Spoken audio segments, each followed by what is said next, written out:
ये हमारी श्रद्धा धनुष के प्रति है, तो क्या मेरा क्रोध भी धनुष के प्रति है? अगर हाँ, मैं ये धनुष के प्रति क्रोध करता तो तुम्हारा प्रश्न बनता था, ये तुम्हारा प्रश्न ही अनुचित है, गलत दिशा की ओर जा रहा है। एक उदाहरण मैंने दिया है, कई उदाहरण दे सकता हूं। श्रद्धालु व्यक्ति जब श्रद्धा पर बैठा होता है और कोई उसकी श्रद्धा पर चोट करता है, क्रोध भी होता है, विरोध भी होता है, आदमी को निपटा भी दिया जाता है, सही, और दोष नहीं लगता। तुमने कहा कि प्रताप भानु को फल देने वाले भगवान थोड़ी है, ब्राह्मण है। अब देखो इसका ज्ञान, इसको तौलना जरा थोड़ा सा। एक वाहन मार्ग दुर्घटना में वाहन से मर गया, एक व्यक्ति मार्ग दुर्घटना में एक वाहन से मर गया। अब लक्ष्मण जैसा होशियार पहुंचे, बोले काहे बोल रहे हो, भगवान ने थोड़ा दिया, फल तो वाहन ने दिया है। क्यों? देखो कितनी छोटी सी बात है, लोगों के समझ में आ रही है, और मैं तुमसे इस प्रकार के उत्तर की अपेक्षा नहीं कर रहा हूं, तो इसको ध्यान रखो। तुम्हारे जैसा पात्र कहेंगे कि फल देने वाले ब्राह्मण है, भगवान थोड़ी है। अरे फल देने का निमित्त कोई हो सकता है, लेकिन फल देने वाला तो केवल ईश्वर ही होता है। और इसका प्रमाण मैंने तुमको शास्त्र सम्मत दिया था कि शुभ अशुभ कर्म अनुहारी और ईश देत फल हृदय। इसको काटो कि ईश्वर फल नहीं देता है, फल तो कोई अपने आप मिल जाता है, तब तुम्हारी बात होती। लेकिन तुम ये कह के निकलोगे तो आज निकलने नहीं देंगे बेटा। आजे तो तुम जो है तो सही स्थान पर मिले हो तुमको। और क्या, जैसे लक्ष्मण का उत्तर दिव्य है, अन्य बाबाओं के लिए समस्या खड़ी कर देता हूं, आप समझ रहे हैं इसको। चलो, तो बेटा विषय ये है कि निमित्त कोई हो सकता है। जैसे सर्प काट ले तो निमित्त तो सर्प हो सकता है, लेकिन फल देने वाला कौन होगा? अच्छा, तुम कहते हो, एक अच्छी बात तुमने लगाई, देखो जो तुम्हारी अच्छी बात है उसको हम स्वीकारेंगे। तुमने कहा कि लक्ष्मण अपने फल की चिंता थोड़ी कर रहा है। आइए जरा मैं आप लोगों को उसी स्थान पर लिए जा रहा हूं जहां एक व्यक्ति ने अपने अस्त्र शस्त्र छोड़ दिए और घुटनों के बल बैठ गया, बोले मैं युद्ध नहीं करूंगा। तो वहां जो पात्र बैठा है, ध्यान देना, वहां जो पात्र बैठा है, तो क्या वह पात्र अपने फल की चिंता कर रहा है? ईमानदारी से बताना, गीता को पढ़ने वाले लोग बैठे होंगे। जो पात्र अस्त्र शस्त्र छोड़कर बैठा है भगवान के सामने, तो क्या वो अपने फल की चिंता कर रहा है? सबके फल।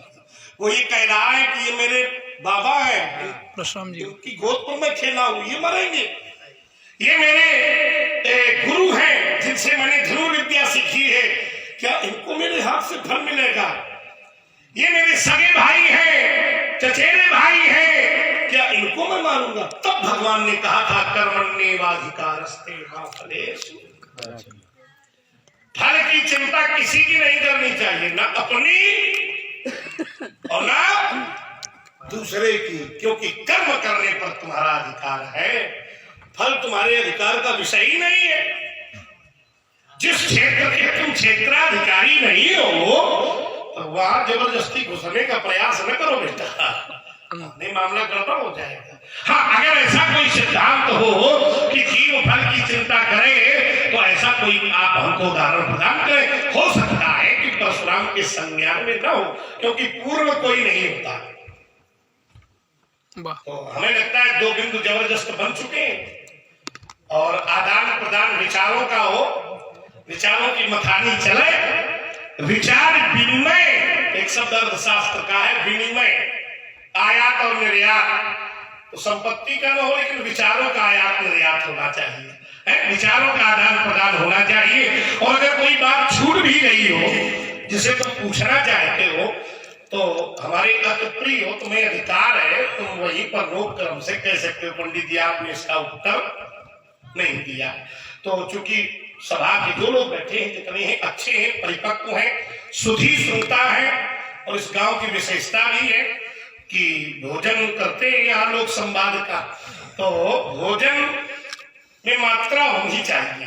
तो हम आपको उचित मात्रा में आज भोजन करवाने का प्रयास करेंगे और विषय हमारे दोनों वहीं के वहीं खड़े हैं। तुमने एक बात और कही थी, चलते चलते मैं कह दूं, तुमने कहा कि राजा प्रताप भानु का जो चरित्र है वो अपवाद का चरित्र है, वो नियम नहीं है। तो चलो मैं जोड़े दे रहा हूं। आज जो मिथिला में यज्ञ हुई रहा है, धनुष यज्ञ या विवाह या स्वयंवर, तो क्या ये नियम है? जो धनुष तोड़वाया जा रहा है विवाह के लिए, तो क्या ये नियम है? ये भी तो अपवाद है। 8 प्रकार के विवाहों में किसी प्रकार से होता तो वो नियम हो जाता, लेकिन वो नियम नहीं है। वाह भाई, रजाइयो ले आओ, रजाई ले आओ, रजाइयो ले आओ, रजाइयो ले आओ, रजाइयो चकाचक भी है।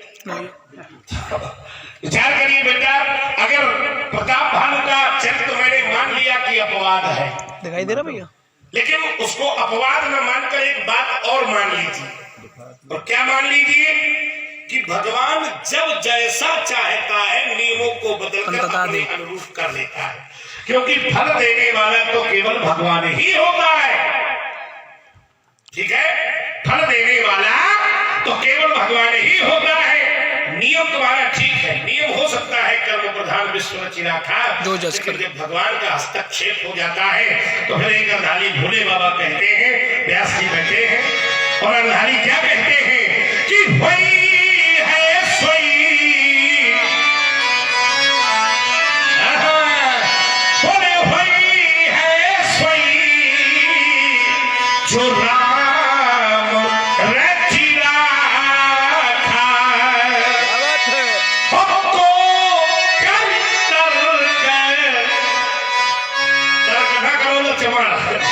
क्योंकि शास्त्र कहता है कि को काल कर अरे बड़ा वैसा था। तो राजकुमार लक्ष्मण, यहाँ भी अपवाद है अगर वहां अपवाद है। दूसरी बात, भगवान जब चाहे वो किसी भी नियम को बदल सकते हैं, क्योंकि फल देने का अधिकार केवल भगवान के हाथों पर ही सुरक्षित है। और वो अर्धाली मैंने पहले भी कही थी और व्यास जी के सम्मुख एक बार कह रहा हूं यात्रा के साथ, क्योंकि शुभ है अशुभ है कर्म अनुहारी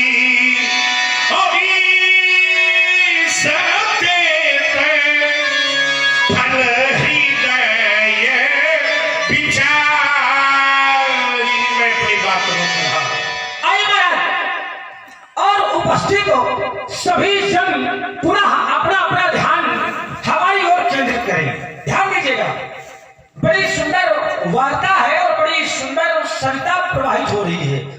महाराज पंडित जी ने कहा कि राजकुमार तुम जहां चाहो तो रोक करके पूछ सकते हो। महाराज, सरिता को अगर रोका जाएगा तो उसमें रस कम बढ़ेगा, है ना?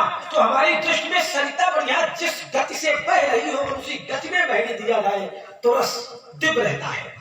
आइए, मैंने कहा था कि प्रताप भानु का जो ये चरित्र है ये अपवाद है, तो परशुराम जी ने कहा कि राजकुमार ये जो धनुष टूटा है, जो धनुष यज्ञ हो रहा है, तो ये भी अपवाद है। चलो, अगर हम परशुराम जी की बात मान भी ले कि ये अपवाद है, लेकिन कोई लेकिन नहीं गड़बड़ है। बात तो लिखने, चलो लगाओ लेकिन भाई बात तो लिखने से प्रारंभ होगी ना। आइए, अगर मान भी लें कि धनुष का टूटना अपवाद है, तो जब धनुष टूटा तो इस दिन ये बनी वैसे महाराज आप उपस्थित हो क्यों नहीं बोले प्रभु दो चाप ठंड महीना, प्रभु दो चापो दो चापो ठंड महीदारे, बोले देखी लोगो सब भय सुखारे। जब धनुष टूटा तो धनुष के टूटने से क्या हुआ? बोले देखी लोग सब भय क्या हो गए? सुखी हो गए।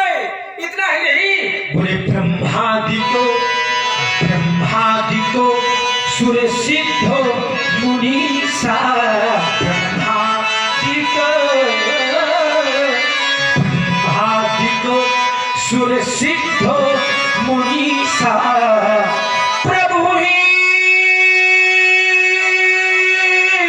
प्रशंसहि देहि आशीषा। धनुष तोड़ने वाले की प्रशंसा की जा रही है, आशीर्वाद दिया जा रहा है। लेकिन जब प्रताप भानु ने ब्राह्मणों को भोजन करवाया तो क्या प्रताप भानु के कार्यों से, ब्राह्मणों को भोजन करवाने से कोई प्रसन्न हुआ था? क्या किसी ने आरती उतारी थी? क्या किसी ने जय जयकार किया था प्रताप भानु की?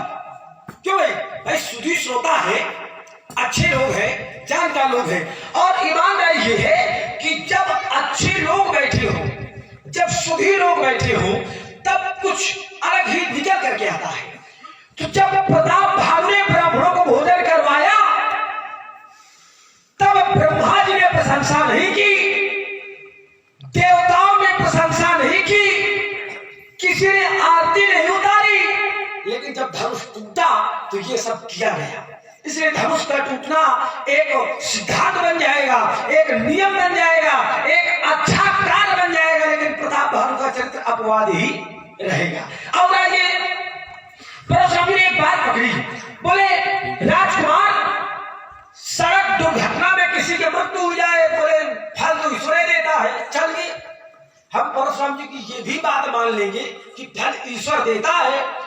अगर फल ईश्वर देता है तो ब्राह्मणों ने श्राप दे दिया था प्रताप भानु को, ब्राह्मणों ने श्राप दे दिया कि जाओ परिवार सहित राक्षस हो जाओ। तो फिर क्या ईश्वर के निर्णय का कोई दूसरा विरोध करता है? ईमानदारी से बताओ आप लोग, क्या ईश्वर के निर्णय का कोई विरोध करता है? नहीं करता। लेकिन यहाँ विरोध किया जा रहा है। बोले प्रभु श्रापो, प्रभु श्रापो विचारो न कीन्हा, प्रभु श्रापो विचारो न कीन्हा, नहीं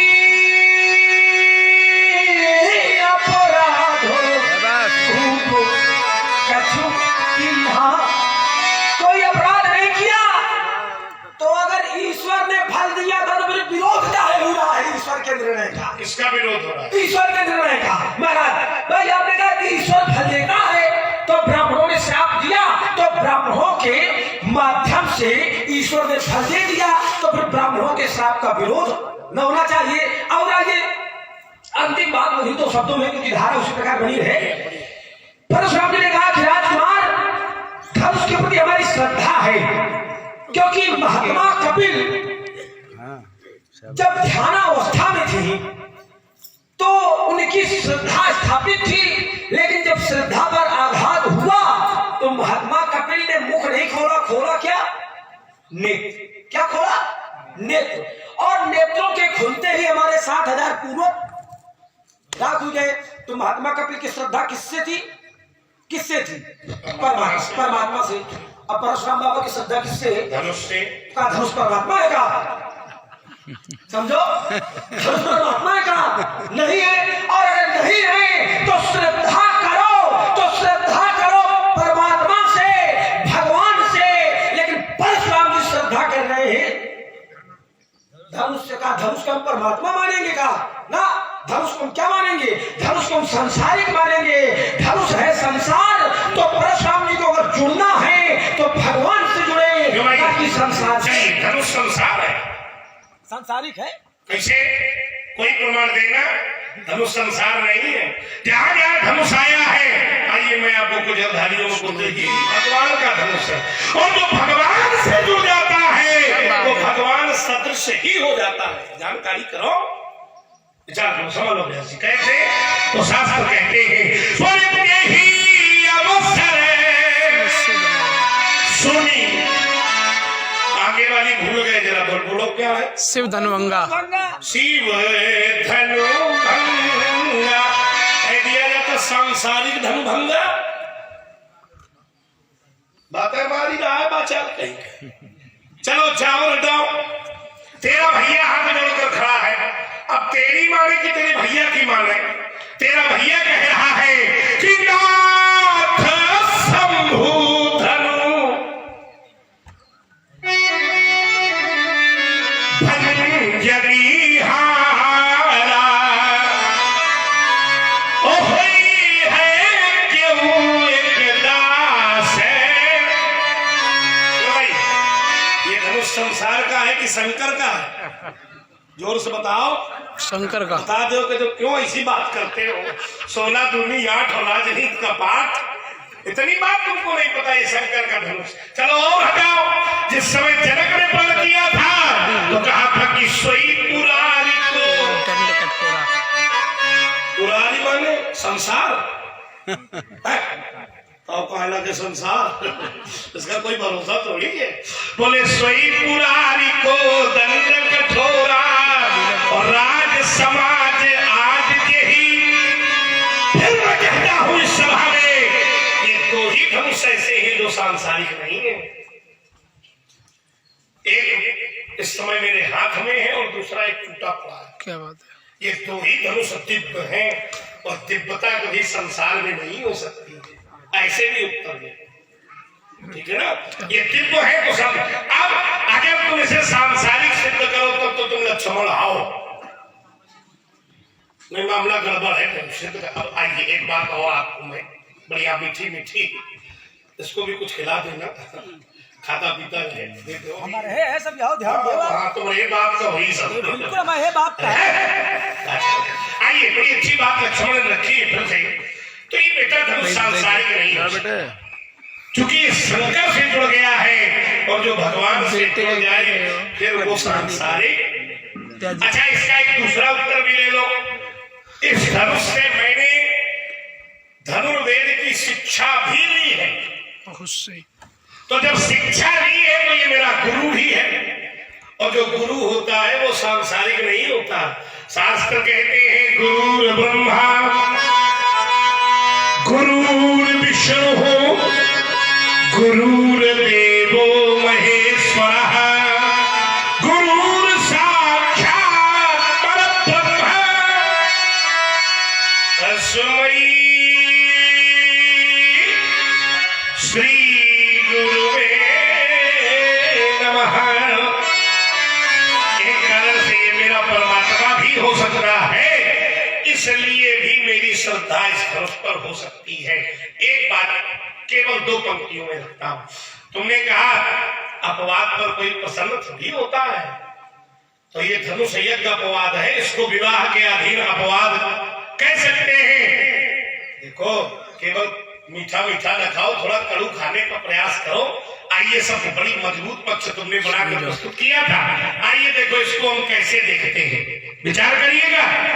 जिस समय ये धनुष नहीं टूटा, नियम होता तो विवाह हो जाना चाहिए, लेकिन जिसने इस नियम को, अपवाद को नियम बनाकर बांधने का प्रयास किया, वो क्या कह रहा है?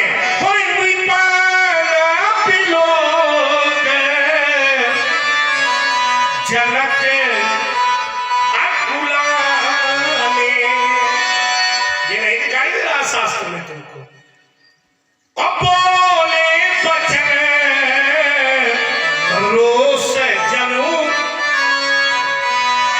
अब नियम अगर होता तो फिर विवाह हो जाना चाहिए था, ध्यान देना। लेकिन जनक ही कह रहा है कि तज हुआ निज निज गृह जाऊं और लिखा न विधि वैदेही। ये क्या है भैया, विरोध है कि नहीं है? ये विरोध है, यही विषय है। अगर नियम होता तो जिसने इस धनुष यज्ञ का ही आयोजन किया है, वो क्यों कह रहा है कि तज हुआ, उसे भूल हो गई भारी। लोग बात गाते हैं मुझसे भूल हो गई है?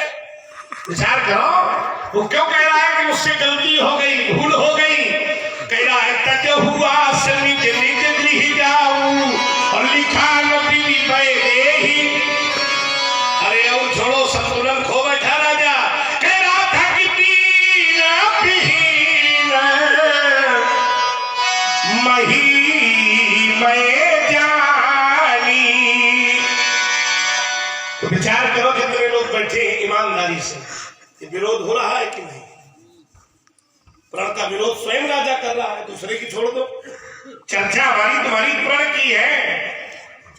देखो सुख और दुख का खेल, मैं इसको एक वेदांत की मूल में लिए चल रहा हूं। सुख और दुख ये कहां से है? ये मन के विचार हैं। जो हमारे मन के अनुकूल हो गया उसको हमने सुख शब्द से अलंकृत कर दिया, और जो हमारे मन के विपरीत हो गया उसी को हमने दुख शब्द से अलंकृत कर दिया। राजकुमार तुम कहते हो कि यहाँ सब सुखी है, तो ये अगर सुखी भी है तो कहीं न कहीं इनके मन की अनुकूलता का कार्य हुआ होगा, इसमें श्रद्धा का कोई विषय नहीं बनता है। श्रद्धा जब जब चोट देती है तो निश्चित रूप से